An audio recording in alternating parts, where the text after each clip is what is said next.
Hello বন্ধুরা, কেমন আছো সবাই? আজকে তোমাদের মাঝে একটি গল্প বলবো। সেটি হলো, এক গ্রামে একটি মেয়ে ছিল। মেয়েটি দুইটি ভাই ছিল। তো ভাইটি দুটাই মারা যায়। মারা যাওয়ার পর সে বোনটি চিন্তা করে, আমাকে এখন খাওয়াবে কে? কারণ বোনটি ছিল ছোট, ভাইগুলা বড় ছিল, তারা কামাই করে খাওয়াতো। তো তখন তার মাথায় এই চিন্তা আসে যে আমি চলবো কিভাবে।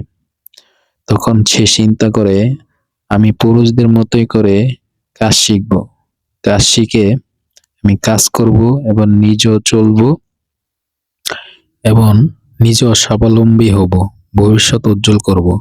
আর এই কারণে মেয়েটি কাজ শিখে।